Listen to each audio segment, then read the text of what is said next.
Hi everyone मु विभूति स्वागत करुच्ची आपनको आउ गोटे न्यू वीडियो रे। तो वर्तमान आम डिस्कसन करबा अलंकार संपर्क रे। देखंतु हमर बीएओडी 2 रो जो बुक रही से मध्ययुगीय ओडिया काव्य किपरि भाबरे अलंकार सृष्टि होईछि और अलंकार केते प्रकार इस संपर्क रे देछि। तो आमे देखंतु लॉन्ग क्वेश्चन पई ही डिस्कसन करबा। देखंतु लॉन्ग क्वेश्चन पई ही बहुत ही इंपोर्टेंट पढ़िबा दरकार काहे कि 20 मार्क रो पडुछि गोटे लॉन्ग क्वेश्चन। तो यह भीतर ही तो शॉर्ट क्वेश्चन आसीबो।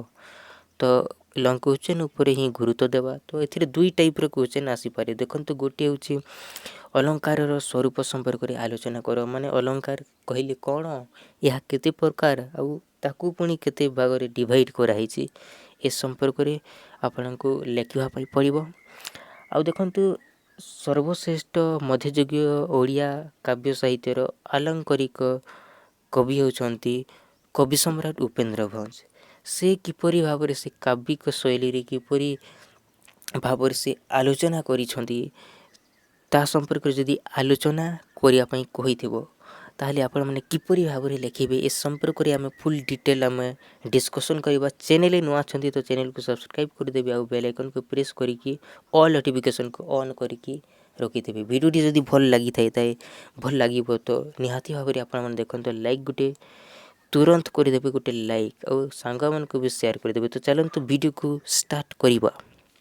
तो फर्स्ट ऑफ ऑल हमें देखिबा जे देखंतु किपरि भाबरे सृष्टि हेछि। जदि आपन को क्वेश्चन पचारिबो तो मध्ययुगीय ओडिया काव्य साहित्यर सर्वश्रेष्ठ कवि होचंती कवि मानक मध्य जेतकी भी मध्ययुगीय ओडिया साहित्यर कवि माने थिले से मानक मध्यरु सबुठारु श्रेष्ठ आलंकारिक कवि होचंती कवि सम्राट उपेंद्र भंज। तांको संपर्क रे जो काव्य रचना करिथिले तांको अलंकारिक काव्य संपर्क रे चित्रित कर जदि क्वेश्चन पचारिबो तो आपनको फर्स्ट ऑफ ऑल लिखा पई पड़िबो जे आधुनिक ओडिया साहित्य रे आधुनिक जुग कथा जदि हमें कहबा आधुनिक जुग रो ओडिया साहित्य रे काव्य कविता भजन जलान चंपू चौदेशा आदि सब कोन कर होतला आदि को रचना कर होतला को माध्यम रे से माने पद्य माध्यम रे से माने रचना करूथिले पद्य रे रचना करूथिले आ पद्य रे रचना करूथिले आ सेटा को लोक मानक पाखरे पहुंचेवा पई से माने विभिन्न कौशल माध्यम रे से माने लोक मानक पाखरे पहुंचेवा पई चेष्टा करूथिले आ लोक मानक पाखरे तो पहुंचेवा पई चेष्टा करूथिले आ विभिन्न अर्थ भी सृष्टि करूथिले विभिन्न अर्थ सृष्टि करूथिले आ लोक मानक किपरि भाबरे आनंद प्रदान करिबा एइटा ही थिला से मानकर मुख्य लक्ष्य।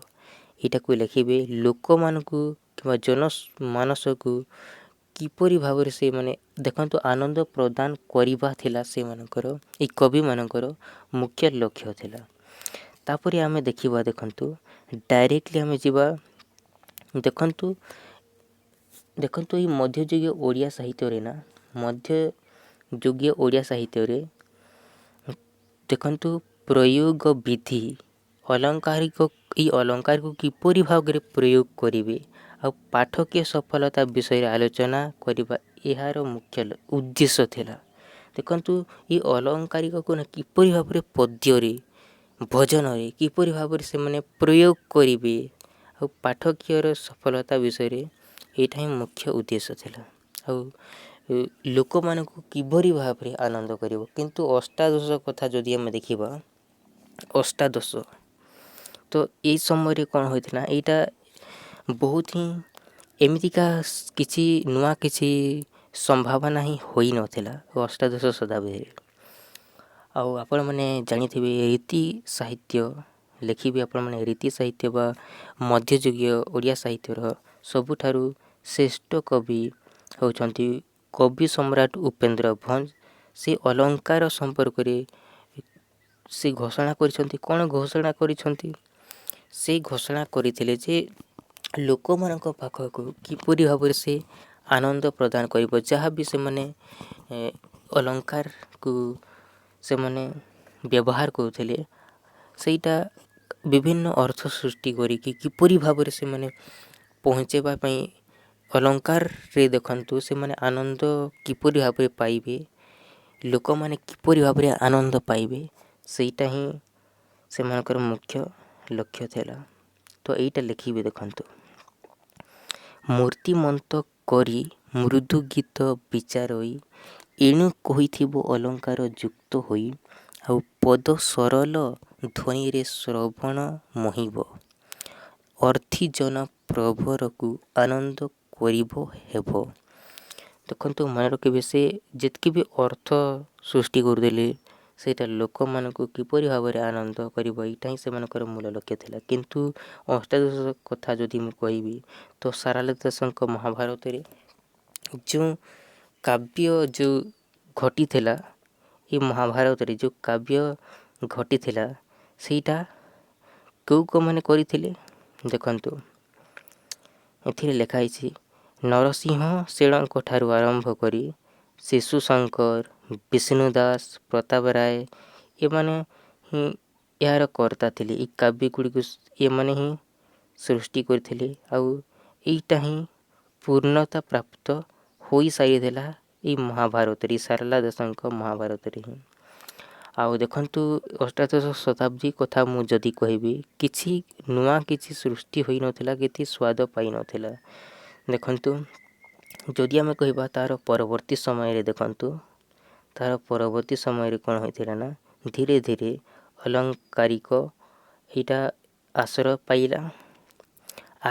पाइला परे ओडिसा रो विभिन्न मंदिर स्थापत्य भास्कर्य रे अलंकार प्रभाव होला एटा संक्रमित होई गला काव्य साहित्य को संक्रमित होई गला परे अष्टादश शताब्दी जदि आमे कहिबा देखंतु एटा को कोन कहा गला परे परवर्ती समय रे कहा गला जे अलंकारिकतार या ही गोटे कलागत पृष्ठभूमि एटा को मन रखिबे बहुत ही इम्पोर्टेंट और बहुत ही गुरुत्वपूर्ण। तापरे जदि हमें देखिबा देखंतु अलंकार हमर केते प्रकार अलंकार दुई प्रकार बा दुई भाग रे विभक्त। तो अलंकार हमर दुई प्रकार तो सेते बेले कोन होइथिला ना अलंकार सेते बेले सही समय रे अलंकार दुई विध थिला दुई प्रकार ही थिला। आ एई दुई प्रकार अलंकार रीति साहित्य रे कोन होउथिला ई मध्ययुगीय ओडिया साहित्य रे व्यवहृत होउथिला व्यवहार करूथिले कवि माने। आ जदि हम देखिबा शब्द को भित्ति करी जो अलंकार गठित होउथिला ना ताकू कोन कहवा जाउथिला शब्द अलंकार कहवा जाउथिला। लिखिबे शब्द को भित्ति करी जो अलंकार गठित होइथिला बा सृष्टि होइथिला ताकू कोन कहवा जाउथिला शब्द अलंकार कहवा जाउथिला। आ अर्थ को प्राधान्य करी बा अर्थ को प्राधान्य करी जो अलंकार सृष्टि होइथिला बा गठित होउथिला ताकू हमें कोन कहिबा अर्थ अलंकार कहिबा। तापर देखंतु कोन कोन देइछि देखंतु ई काव्य को ना श्रुति मधुर करिया पई काव्य को बाई पद्य को श्रुति मधुर करिया पई अलंकार मध्य रे व्यवहृत शब्द सहाय्य करे। एटा को मन रखिबे ई शब्द गुडी को कोन करे सहाय्य करिथे। आ अलंकार मध्य रे कोन कोन रहिछि अनुप्रास रहिछि जमक श्लेष ब्रक्तोक्ति रहिछि पुनरुक्ति एगुडी को रहिछि। यह छड़ा आउ भी रहिछि किंतु मन रखिबार किछि नीड नहीं। तापर देखंतु एटा थिला हमर कोन देखंतु एटा थिला शब्द अलंकार रे अनुप्रास जमक श्लेष इत्यादि रहिछि लिखि देबे।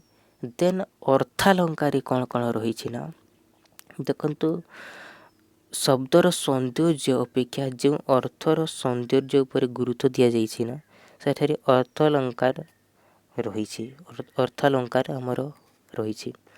आ एई अर्थालंकार अर्थ को जदि हम देखिबा वैचित्र बा सबुठारु श्रेष्ठ देखिबा को मिली थाए। आ एथिरे कोन कोन रहिछि देखंतु अर्थालंकार रे उपमा रहिछि उत्प्रेक्षा रहिछि रूपक विभावना व्यतिरेक विशेषोक्ति इपरि भाव रे विभिन्न प्रकार अर्थालंकार रे रहिछि। तो मन रखिबे शब्दालंकार रे जमक श्लेष आउ कोन रहिछि ବିଭିନ୍ନ ପ୍ରକାର ଆମର ରହିଛି ଅନୁପ୍ରାସ, ଯମକ, ଶ୍ଲେଷ ଆଉ ଅର୍ଥାଲଙ୍କାରେ ରହିଛି ଉପମା, ଉତ୍ପ୍ରେକ୍ଷା, ରୂପକ ଇତ୍ୟାଦି ରହିଛି। ଆପଣମାନେ ଲେଖିଦେବେ। ଦେନ୍ ଆପଣମାନେ କ'ଣ ଲେଖିବେ ଦେଖନ୍ତୁ। ଓଡ଼ିଆ ରୀତି ବା ମଧ୍ୟଯୁଗୀୟ କାବ୍ୟରେ ଯଦି ଆମେ ଦେଖିବା, ଦେଖନ୍ତୁ ଅର୍ଜୁନ ଦାସ ସମ୍ପର୍କରେ ବିଭିନ୍ନ ଓଡ଼ିଆ କବିମାନେ, ଯେଉଁ ଶ୍ରେଷ୍ଠ କବିମାନେ ଥିଲେ, ସେମାନେ କ'ଣ କରିଥିଲେ, ବିଭିନ୍ନ ପରମ୍ପରାରେ ବିଭିନ୍ନ ଯେଉଁ କବିତାରେ ଯେଉଁ ସେମାନେ ଅଲଙ୍କାର ବ୍ୟବହାର କରିଥିଲେ, ସେଥିରେ ସମ୍ମାନିତ ହୋଇଛନ୍ତି। ଯଦି ଆମେ ଦେଖିବା ଅର୍ଜୁନ ଦାସ, ତାଙ୍କ ରଚନାବଳୀ ଅଲଙ୍କାର ବିନ୍ୟାସରେ ସେ ଆଦୌ ଦୁର୍ଲଭ ନୁହେଁ। କିନ୍ତୁ ତାଙ୍କର ଯେଉଁ ଉପମା, ଦେଖନ୍ତୁ ଉପମେୟ, ତାପରେ ଦେଖନ୍ତୁ ଅନୁପ୍ରସାଦୀୟ ଯେଉଁ ପ୍ରୟୋଗ କରିଛନ୍ତି ନା, କିଏ ଅର୍ଜୁନ ଦାସ ଯେଉଁ ପ୍ରୟୋଗ କରିଛନ୍ତି, ସେଇଟା ପରବର୍ତ୍ତୀ ସମୟରେ ଯଦି ଆମେ ଦେଖିବା ଶିଶୁ ଶଙ୍କର ହେଇଗଲା, ନରସିଂହ ସେଣ ହେଇଗଲା, କାର୍ତ୍ତିକ ଦାସ ହେଇଗଲେ, ଏମାନେ ମଧ୍ୟ ଉପମା ଗୁଡ଼ିକ ବିଭିନ୍ନ ଅଲଙ୍କାରରେ ସବୁ ଏମାନେ ବି ବ୍ୟବହାର କରିଛନ୍ତି, ବିଭିନ୍ନ ରସ ସୃଷ୍ଟି କରିଛନ୍ତି। ଏମାନଙ୍କ ଯେଉଁ ବ୍ୟବହାର କରିଛନ୍ତି, ଏଇଟା ଦେଖିବାକୁ ମିଳିଥାଏ ଏଇ ରୀତି ଯୁଗରେ। କିନ୍ତୁ ଯଦି ଆମେ ଦେଖିବା ଧନଞ୍ଜୟ ଭଞ୍ଜ, ସେହି ସମୟରେ କ'ଣ ହେଲା, ଯମକ ଗୁଡ଼ିକୁ ଶବ୍ଦାଲଙ୍କାରରେ ବହୁଳ ଭାବରେ ବ୍ୟବହାର କରିବାକୁ ଲାଗିଲା। ବିଭିନ୍ନ ବିନ୍ୟାସ କଳ୍ପନାକୁ ମଧ୍ୟ ବିଭିନ୍ନ ରୂପ ମାଧ୍ୟମରେ ସେ ସମୟରେ କାବ୍ୟରେ କ'ଣ କରାଗଲା ନା, ବିଭିନ୍ନ ଶୈଳୀରେ ରଚନା କରାଗଲା ଆଉ ରଚନା ହୋଇପାରିଥିଲା। ଆଉ ଯଦି ଆମେ ଦେଖିବା, ଦେଖନ୍ତୁ ଦୀନକୃଷ୍ଣ ଦାସଙ୍କ ସମୟରେ ସେ ଦୀନକୃଷ୍ଣ ଦାସ ସେ କ'ଣ କରିଥିଲେ, ରସକଲୋଲ, ଏହାର ରଚୟିତା କିଏ ଥିଲେ, ଦୀନକୃଷ୍ଣ ଦାସ। ମନେ ରଖିବେ, ବହୁତ ହି ଇମ୍ପୋର୍ଟାଣ୍ଟ ସର୍ଟ କ୍ୱେଶ୍ଚିନ୍ ଆସିପାରେ। ରସକଲୋଲ କାବ୍ୟ, ଏହାକୁ କିଏ ରଚନା କରିଥିଲେ, ଦୀନକୃଷ୍ଣ ଦାସ। ସେ ଅଲଙ୍କାର ଦେଖନ୍ତୁ, ସେ କ'ଣ କରୁଥିଲେ, ଏଇ ରସକଲୋଲରେ ଶବ୍ଦାଲଙ୍କାର ଆଉ ଅର୍ଥାଲଙ୍କାରକୁ ଏଥିରେ ବ୍ୟବହାର କରିଥିଲେ।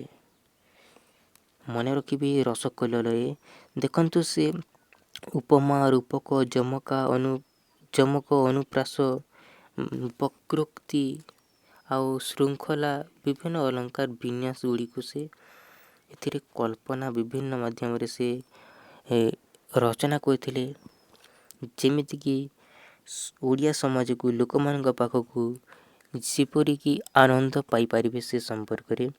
ଆଉ ସେ ପ୍ରଥମ ଥର ପାଇଁ ସିଏ କ'ଣ ପାଇଥିଲେ, ଓଡ଼ିଆ କାବ୍ୟର ଗୌରବ ପାଇଥିଲେ। ସେ ଗୌରବର ସେ ହିଁ ପ୍ରଥମ ଥର ପାଇଁ ପାଇଥିଲେ। କିଏ ପାଇଥିଲେ, ଆମର ବହୁତ ହି ଇମ୍ପୋର୍ଟାଣ୍ଟ ଜିନିଷ ମନେ ରଖିବେ, ଧନଞ୍ଜୟ ଭଞ୍ଜ ନୁହେଁ, ଦୀନକୃଷ୍ଣ ଦାସ, ଯିଏକି ସେ ଅର୍ଥାଲଙ୍କାରକୁ ବି ଆଉ ଶବ୍ଦାଲଙ୍କାରକୁ ବି ସେ କ'ଣ କରିଥିଲେ, ତାକୁ ନେଇକି ସେ ରସକଲୋଲ ଗୋଟେ ସୃଷ୍ଟି କରିଥିଲେ। ତେଣୁକରି ସେ ପ୍ରଥମ ଥର ପାଇଁ ସେ ଗୌରବ ପାଇଥିଲେ। ତାପରେ ପରବର୍ତ୍ତୀ ସମୟରେ ଯଦି ଆମେ ଦେଖିବା, ଲୋକନାଥ ବିଦ୍ୟାଧର ସେ ଶ୍ଲେଷାଲଙ୍କାରକୁ ସେ ପ୍ରୟୋଗ କରିଥିଲେ। ତାଙ୍କର କାବ୍ୟରେ ସେ ପ୍ରୟୋଗ କରିକି ସେ ବି ଜଣେ ସ୍ରଷ୍ଟା ହୋଇଥିଲେ। ଆଉ ସେଥିରେ କ'ଣ କରିଥିଲେ, ଦେଖନ୍ତୁ ସେ ଉପମା, ଅନୁପ୍ରାସ, ଯମକ, ତା ସହିତ ଶ୍ଲେଷ ଅଲଙ୍କାର ଗୁଡ଼ିକ ମଧ୍ୟ ସେ ବିଭିନ୍ନ ମାଧ୍ୟମରେ ସେ ଲୋକନାଥ ବିଦ୍ୟାଧର ସେ ଅଲଙ୍କାରରେ ପୁରା ସିଏ କ'ଣ କରିଥିଲେ ନା, ସେ ବ୍ୟବହାର କରିକି ସେ ଶୀର୍ଷ ସୀମାକୁ ଯାଇଥିଲେ ଆଉ ସେ ମଧ୍ୟ ଗୌରବମୟ ହୋଇପାରିଥିଲେ। ଆଉ ଯଦି ଆମେ ଦେଖିବା, ଦେଖନ୍ତୁ ତାଙ୍କର ଶ୍ଲେଷ, ଏଇ ଲୋକନାଥ ବିଦ୍ୟାଧରଙ୍କର ତାଙ୍କର ଶ୍ଲେଷ ଆଉ ଛନ୍ଦ ବିନ୍ୟାସ, ଏ ବୈଚିତ୍ର୍ୟ, ଏ ସୃଷ୍ଟି ହିଁ ତାଙ୍କର ପରବର୍ତ୍ତୀ କାବ୍ୟମାନଙ୍କୁ ନା ପ୍ରଭାବିତ କରିପାରିଛି। କିନ୍ତୁ ଏଇଟାକୁ ମନେ ରଖିବେ, ସମଗ୍ର କାବ୍ୟ ସାହିତ୍ୟରେ ଉପେନ୍ଦ୍ର ଭଞ୍ଜ ହିଁ ହେଉଛନ୍ତି ସବୁଠାରୁ ସର୍ବଶ୍ରେଷ୍ଠ ଅଲଙ୍କାରିକ କବି। ଏଇଟାକୁ ମନେ ରଖିବେ। ମଧ୍ୟଯୁଗୀୟ ଓଡ଼ିଆ କାବ୍ୟରେ ଆଉ ରୀତି କାବ୍ୟରେ ଯଦି ଆମେ ଦେଖିବା, ସର୍ବଶ୍ରେଷ୍ଠ ଆଲଙ୍କରିକ କବି କାହାକୁ କୁହାଯିବ? କବି ସମ୍ରାଟ ଉପେନ୍ଦ୍ର ଭଞ୍ଜକୁ ହିଁ କୁହାଯାଏ। ତାପରେ ଆମେ ଦେଖନ୍ତୁ ତାପରେ ଦେଖିବା ଆମେ ଅଲଙ୍କାର କଥା ଯଦି ଆମେ ଦେଖିବା, ଏହି ଉପେନ୍ଦ୍ର ଭଞ୍ଜଙ୍କର କାବ୍ୟ ମାଧ୍ୟମରେ ଏଇଟା ବି ହୋଇଥିଲା। ଆଉ ସେ ସମୟରେ ଦେଖନ୍ତୁ ସେ କ'ଣ କରିଥିଲେ, ଦେଖନ୍ତୁ ତାଙ୍କର ସାରସ୍ୱତ ସୃଷ୍ଟି ସମ୍ପଦରେ ସେ ପୂର୍ବାଚାର୍ଯ୍ୟମାନଙ୍କ ପ୍ରତିଷ୍ଠିତ ଅଲଙ୍କାର ସମ୍ପ୍ରଦାୟ ସମ୍ବନ୍ଧରେ ଗଭୀର ବ୍ୟୁତ୍ପତ୍ତି ଜ୍ଞାନ ପ୍ରଦର୍ଶନ କରିଛନ୍ତି। ଦେଖନ୍ତୁ ସେ କବି ସମ୍ରାଟ ଉପେନ୍ଦ୍ର ଭଞ୍ଜ ପ୍ରତିଭା ପାଣ୍ଡିତ୍ୟ ଦେଖନ୍ତୁ ବିଭିନ୍ନ ଶବ୍ଦ କସରତ ଗାମ୍ଭୀର୍ଯ୍ୟରେ ସେ କାବ୍ୟ ସୃଷ୍ଟି କରିକି କ'ଣ କରିଥିଲେ, ବିଭିନ୍ନ ଦେଖନ୍ତୁ ବିଭିନ୍ନ ସ୍ପର୍ଶ କରିପାରିଛନ୍ତି, ବିଭିନ୍ନ ବ୍ୟବହାର କରିପାରିଛନ୍ତି। ଆଉ ଅଲଙ୍କାର ମଣ୍ଡନ ପ୍ରିୟତା ଏହି ଭଞ୍ଜ ସାହିତ୍ୟ କବି ସମ୍ରାଟ ଉପେନ୍ଦ୍ର ଭଞ୍ଜଙ୍କ ସାହିତ୍ୟ ଗୋଟିଏ ସର୍ବଶ୍ରେଷ୍ଠ ସର୍ବମୁଖ୍ୟ ପ୍ରବୃତ୍ତି ବୋଲି ଜଣାଯାଇଥାଏ। ଏଇଟାକୁ ଲେଖିବା ପାଇଁ ଭୁଲିବେ ନାହିଁ। ତାପରେ ଆପଣମାନେ ଲେଖିବେ, ଦେଖନ୍ତୁ ବହୁତ ହି ଇମ୍ପୋର୍ଟାଣ୍ଟ ଜିନିଷ, ବହୁତ ହିଁ ଗୁରୁତ୍ୱପୂର୍ଣ୍ଣ। ଯଦି ଆମେ ଦେଖିବା ସରସ୍ୱତୀଙ୍କର କାବ୍ୟ, ଦେଖନ୍ତୁ କାବ୍ୟ ସରସ୍ୱତୀଙ୍କ ଅଙ୍ଗାଭରଣ ପାଇଁ କବି ଉପେନ୍ଦ୍ର ଭଞ୍ଜ ସେ ସଂସ୍କୃତ ଅଲଙ୍କାର ଶାସ୍ତ୍ର ଆଉ ଶବ୍ଦ ସମୁଦ୍ର ଧିଷଣା ବାସ୍ତବିକ ବିସ୍ମୟକର। ତାପରେ ଦେଖନ୍ତୁ ବୈଦେହୀଶ ବିଳାସ କାବ୍ୟର ରଚୟିତା କିଏ? ତ ଉପେନ୍ଦ୍ର ଭଞ୍ଜ। ତ ମନେ ରଖିବେ ବୈଦେହୀଶ ବିଳାସ କାବ୍ୟର 19 ଛାନ୍ଦରେ ସେ 15 ଗୋଟି ଅଲଙ୍କାର ଆଉ ପ୍ରେମ ସୁଧାନିଧି କାବ୍ୟରେ ସେ 16 ନମ୍ବର ଛାନ୍ଦରେ ସେ 16ଟି ବିଭିନ୍ନ ଅଲଙ୍କାର ସେ କ'ଣ କରିଛନ୍ତି, ବ୍ୟବହାର କରିଛନ୍ତି। ଆଉ ଉପେନ୍ଦ୍ର ଭଞ୍ଜଙ୍କ ଅଲଙ୍କାର ପ୍ରୟୋଗ ହିଁ ପରିଚୟ ପ୍ରଦାନ କରିଥାଏ, ବହୁତ ହିଁ ଇମ୍ପୋର୍ଟାଣ୍ଟ ଜିନିଷ। ତେଣୁକରି ତାଙ୍କୁ ହିଁ ସବୁଠାରୁ ଶ୍ରେଷ୍ଠ ଆଲଙ୍କରିକ କବି ବୋଲି କୁହାଯାଇଥାଏ। ଆଉ ଦେଖନ୍ତୁ ମନେ ରଖିବେ, ଏହା ଛଡ଼ା ଯଦି ଆମେ ଦେଖିବା ସବୁଠାରୁ କାବ୍ୟ ସୃଷ୍ଟି ଅଲଙ୍କାର ପ୍ରୟୋଗର ବିଳାସ ପରିଲକ୍ଷିତ ହୁଏ ଏହି କବି ସମ୍ରାଟ ଉପେନ୍ଦ୍ର ଭଞ୍ଜଙ୍କର। ତ ମନେ ରଖିବେ ବୈଦେହୀଶ ବିଳାସ କାବ୍ୟର ରଚୟିତା କିଏ? ଉପେନ୍ଦ୍ର ଭଞ୍ଜ। ପ୍ରେମ ସୁଧାନିଧି କାବ୍ୟର ରଚୟିତା କିଏ? ଉପେନ୍ଦ୍ର ଭଞ୍ଜ। ଏଇ ଦୁଇଟା ଜିନିଷ ବହୁତ ହି ଇମ୍ପୋର୍ଟାଣ୍ଟ ଜିନିଷ ଅଟେ। ବୈଦେହୀଶ ବିଳାସ ଆଉ ପ୍ରେମ ସୁଧାନିଧି। ବୈଦେହୀଶ ବିଳାସ କାବ୍ୟ କେତେ ନମ୍ବର ଛାନ୍ଦ? 19 ନମ୍ବର ଛାନ୍ଦରେ କେତେ ଗୋଟି ଅଲଙ୍କାର ବ୍ୟବହାର କରିଛନ୍ତି ସେ? 15 ଗୋଟି ଅଲଙ୍କାର। ଆଉ ପ୍ରେମ ସୁଧାନିଧି 16 ଛାନ୍ଦରେ ସେ 16 ଗୋଟି ଅଲଙ୍କାର ବ୍ୟବହାର କରିଛନ୍ତି। ଏଇଟାକୁ ମନେ ରଖିବେ। ତା ପରବର୍ତ୍ତୀ ସମୟରେ ଦେଖନ୍ତୁ କବି କିଏ? ଅଭିମନ୍ୟୁ ସାମନ୍ତ ସିଂହାର। ଦେଖନ୍ତୁ ପରବର୍ତ୍ତୀ ସମୟରେ କିଏ କରୁଥିଲେ, ଦେଖନ୍ତୁ କବି ସମ୍ରାଟ ଉପେନ୍ଦ୍ର ଭଞ୍ଜଙ୍କ ପରବର୍ତ୍ତୀ ସମୟରେ ଅଭିମନ୍ୟୁ ସାମନ୍ତ ସିଂହାର, ଯଦୁମଣି ମହାପାତ୍ର, ତାପରେ ବ୍ରଜନାଥ ବଡ଼ଜେନା ଏମାନେ କ'ଣ କରୁଥିଲେ ନା, ଏଇ ଦେଖନ୍ତୁ କବି ସମ୍ରାଟ ଉପେନ୍ଦ୍ର ଭଞ୍ଜଙ୍କ ଉତ୍ତରଦାୟୀ ଭାବରେ ମାନେ ତାଙ୍କର ମୃତ୍ୟୁ ପରେ କ'ଣ ହେଉଥିଲା ନା, ଯେତେବେଳେ ସେ ମୃତ୍ୟୁବରଣ କରିଥିଲେ ତାଙ୍କ ଜାଗାରେ ଏମାନେ କ'ଣ କରୁଥିଲେ, ଏମାନେ ବି ଅଲଙ୍କାରକୁ ବ୍ୟବହାର କରୁଥିଲେ ଉତ୍ତରଦାୟୀ ଭାବରେ। ଆଉ ଯଦି ଆମେ ଦେଖିବା ବଡ଼ଜେନା ଦେଖନ୍ତୁ ବ୍ରଜନାଥ ବଡ଼ଜେନା ସେ କ'ଣ ରଚନା କରିଥିଲେ, ଆପଣମାନେ ଲେଖିବେ। ଅମ୍ବିକା ବିଳାସ, ସମର ତରଙ୍ଗର ରଚୟିତା କିଏ? ବ୍ରଜନାଥ ବଡ଼ଜେନା। ଯଦି ଆମେ ଦେଖିବା ଯଦୁମଣି ମହାପାତ୍ରଙ୍କ ଯଦି ଆମେ ଦେଖିବା ସେ କ'ଣ ରଚନା କରିଥିଲେ? ପ୍ରବନ୍ଧ ପୂର୍ଣ୍ଣଚନ୍ଦ୍ର। ସାମନ୍ତ ସିଂହାରଙ୍କ ଯଦି ଆମେ ଦେଖିବା, ଦେଖନ୍ତୁ ସାମନ୍ତ ସିଂହାରଙ୍କ ଯଦି ଆମେ ଦେଖିବା ସର୍ବଶ୍ରେଷ୍ଠ କୃତି ହେଉଛି ଆମର ଦେଖନ୍ତୁ ବିଦଗ୍ଧ ଚିନ୍ତାମଣି। ଏଇଗୁଡ଼ିକ କାବ୍ୟ ସେମାନେ କ'ଣ କରିଥିଲେ, ରଚନା କରିଥିଲେ। ବହୁତ ହି ଇମ୍ପୋର୍ଟାଣ୍ଟ ଆଉ ବହୁତ ହିଁ ଗୁରୁତ୍ୱପୂର୍ଣ୍ଣ ଥିଲା। ଆଉ ଦେଖନ୍ତୁ, ଯଦି ଆମେ ଦେଖିବା ଏଇ କାବ୍ୟକାରମାନେ ଯେତିକି ବି କବିମାନେ ଥିଲେ, ସେମାନେ କେମିତି କରୁଥିଲେ, କାବ୍ୟ ଅଲଙ୍କାର ମାନେ ଏଇ ଅଲଙ୍କାରକୁ ସେମାନେ ପଦ୍ୟ ମାଧ୍ୟମରେ ସେମାନେ ପରିପ୍ରକାଶ କରୁଥିଲେ, ପ୍ରୟୋଗ କରୁଥିଲେ, ପଦ୍ୟରେ ସେମାନେ ପ୍ରୟୋଗ କରୁଥିଲେ। ତ ମନେ ରଖିବେ, ବହୁତ ହି ଇମ୍ପୋର୍ଟାଣ୍ଟ। ବର୍ତ୍ତମାନ ଆମେ ଦେଖିବା ଅଲଙ୍କାର ପ୍ରୟୋଗ କିପରି ଭାବେ କରୁଥିଲେ। ବର୍ତ୍ତମାନ ଆମେ କ'ଣ ଦେଖିବା ନା, ଅଲଙ୍କାର ଯେଉଁ କବିମାନେ କିପରି ଭାବରେ ପ୍ରୟୋଗ କରୁଥିଲେ ଏ ସମ୍ପର୍କରେ ଆମେ ବର୍ତ୍ତମାନ ଆଲୋଚନା କରିବା। ଦେଖନ୍ତୁ, ଅଲଙ୍କାର ପ୍ରୟୋଗ ସମ୍ପର୍କରେ ଆଲୋଚ୍ୟ କବିମାନଙ୍କ ପ୍ରବଣତାର କେତେକ ନିର୍ଦ୍ଦିଷ୍ଟ କାରଣ ରହିଥିଲା। ଦେଖନ୍ତୁ, ଫାଷ୍ଟ ଅଫ୍ ଅଲ୍ ତାଙ୍କର କାରଣ କ'ଣ ଥିଲା ଦେଖନ୍ତୁ। ନମ୍ବର 1 ମନେ ରଖିବେ, ତାଙ୍କର ପ୍ରଥମ କାରଣ ଥିଲା କି ସମାଜର ସମୁଦାୟ ପାଠକ ଗୋଷ୍ଠୀର ରୁଚିକୁ ଉଦ୍ବୋଧିତ କରିବା ଥିଲା କବିମାନଙ୍କର ମୁଖ୍ୟ ଲକ୍ଷ୍ୟ। ଯେ ସମାଜ, ଦେଖନ୍ତୁ, ସମାଜର ସମସ୍ତ ଯେତିକି ବି ଲୋକମାନେ ଥିଲା, ସେମାନେ ଯେଉଁ ପାଠକକୁ ସେମାନେ କିପରି ଭାବରେ ରୁଚି କରିପାରିବେ, କିପରି ଭାବରେ ଆନନ୍ଦିତ ହେବେ, ଏ ସମ୍ପର୍କରେ ପ୍ରଥମେ ସେମାନଙ୍କର ମୁଖ୍ୟ ଲକ୍ଷ୍ୟ ଥିଲା। ତେଣୁକରି ସେମାନେ ବିଭିନ୍ନ ପ୍ରକାର ଅଲଙ୍କାରକୁ କ'ଣ କରୁଥିଲେ, ପ୍ରୟୋଗ କରୁଥିଲେ, ସେମାନେ ବ୍ୟବହାର କରୁଥିଲେ। ବିଭିନ୍ନ ବୈଚିତ୍ର୍ୟ ଭକ୍ତି ବିଭିନ୍ନ, ତେଣୁକରି ସେମାନଙ୍କର ପ୍ରୟୋଗ କରିବା ପାଇଁ ତାଙ୍କର ମୁଖ୍ୟ ଉଦ୍ଦେଶ୍ୟ, ମୁଖ୍ୟ ଲକ୍ଷ୍ୟ ଥିଲା। ଆଉ 2 ନମ୍ବର ଦେଖନ୍ତୁ, ଯଦି ଆମେ 2 ନମ୍ବର ତାଙ୍କର କାରଣ ହେଉଛି ଯେ ଦେଖନ୍ତୁ, ଅତୀତରେ ତତ୍କାଳୀନ ସେ ସମୟରେ ଦେଖନ୍ତୁ ଯେଉଁ ସଂସ୍କୃତ କାବ୍ୟ ଥିଲା, ଯେଉଁ ସଂସ୍କୃତ ଭାଷାରେ ଯେଉଁ କାବ୍ୟ ଥିଲା, ସେଇଟା ସାହିତ୍ୟରେ କିପରି ଭାବରେ ସେଇଟାକୁ ସାହିତ୍ୟରେ କିପରି ଭାବରେ ଆଣିବେ, ଦେଖନ୍ତୁ ସେଇଟା ସାହିତ୍ୟରେ କିପରି ଭାବରେ ଦେଖନ୍ତୁ ପ୍ରୟୋଗ କରିବେ, ବୈଚିତ୍ର୍ୟ ସହିତ ସେମାନେ ନିବିଡ଼ ଭାବରେ କିପରି ପ୍ରୟୋଗ କରିବେ, ପରିଚିତ କିପରି ଭାବରେ ଥିଲେ, ସେଇଟା ଓଡ଼ିଆ ଭାଷାକୁ କିପରି ଭାବରେ ରୂପ ପ୍ରଦାନ କରିବେ ଆଉ ପାଠକୁ ଆକୃଷ୍ଟ କରିବେ, ଏଇଟା ହିଁ ସେମାନଙ୍କର ସଂଯୋଗ କରିବା।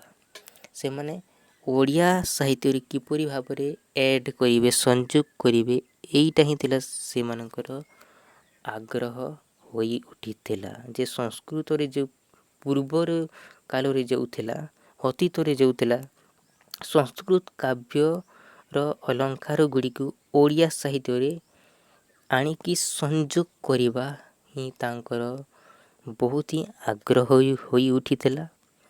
ଆଉ 3 ନମ୍ବର କଥା ଯଦି ମୁଁ କହିବି, ଦେଖନ୍ତୁ କ'ଣ ଲେଖା ହେଇଛି ଏଠି, ଯେ ସେ ସମୟରେ ଯେଉଁ ଜନସମାଜର ଲୋକମାନେ, ଯେଉଁ ସେ ସମୟରେ ଲୋକମାନଙ୍କର ଯେଉଁ ଧାରା ଥିଲା, ଏଇଟା ଦେଖନ୍ତୁ ଅଲଙ୍କାର ପ୍ରଭୃତିରେ ଦେଖନ୍ତୁ ବିଶେଷ ପୀଡ଼ିତ ହୋଇ ପଡ଼ିଥିଲା। ସେ ସମୟରେ କେବଳ ଅଲଙ୍କାରକୁ ହିଁ ବ୍ୟବହାର କରୁଥିଲେ। ତେଣୁକରି ସେମାନେ ଦେଖନ୍ତୁ ବିଭିନ୍ନ ସେମାନେ କାବ୍ୟ ନାୟିକାର ବହୁଳ ବ୍ୟବହାର, ଅଲଙ୍କାର ମଣ୍ଡନ ପ୍ରୀତିକୁ ସ୍ୱାଭାବିକ ରୀତିରେ ସେମାନେ ଅନୁମୋଦନ କରୁଥିଲେ। ତେଣୁକରି ଦେଖିଥିବେ ବିଭିନ୍ନ ଅଲଙ୍କାର ଗୁଡ଼ିକୁ ବି ଦେଖନ୍ତୁ ନାୟିକାମାନେ, କାବ୍ୟ ନାୟିକାମାନେ ବହୁଳ ଭାବରେ ବ୍ୟବହାର ବି କରୁଥିଲେ। ତାପରେ ଯଦି ଆମେ ଦେଖିବା, ଦେଖନ୍ତୁ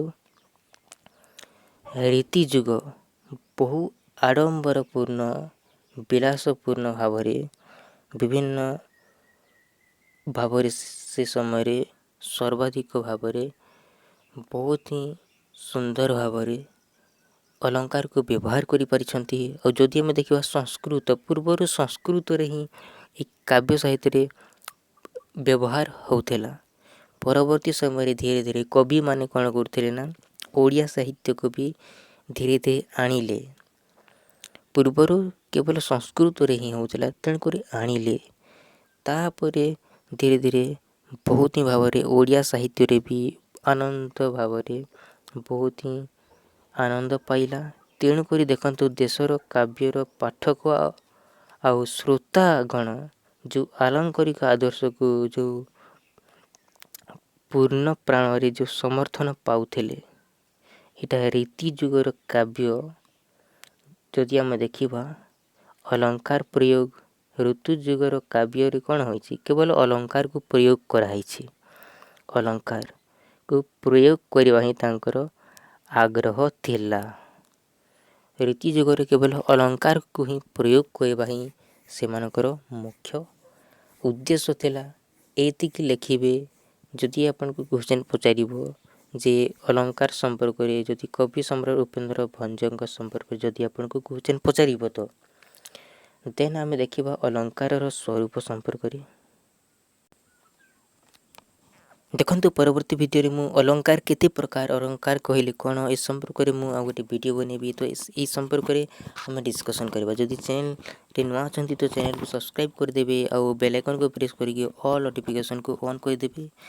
ଆଉ ଯଦି ଚ୍ୟାନେଲ୍କୁ ସବସ୍କ୍ରାଇବ୍ କରିନାହାନ୍ତି ତ ଏମିତିକା ଭିଡ଼ିଓ ପାଇବା ପାଇଁ ଏବେ ହିଁ ଚ୍ୟାନେଲ୍କୁ ସବସ୍କ୍ରାଇବ୍ କରିଦିଅନ୍ତୁ। ସୋ ବର୍ତ୍ତମାନ ପାଇଁ ଏତିକି। Thank you so much. ଜୟ ହିନ୍ଦ ବନ୍ଧୁଗଣ।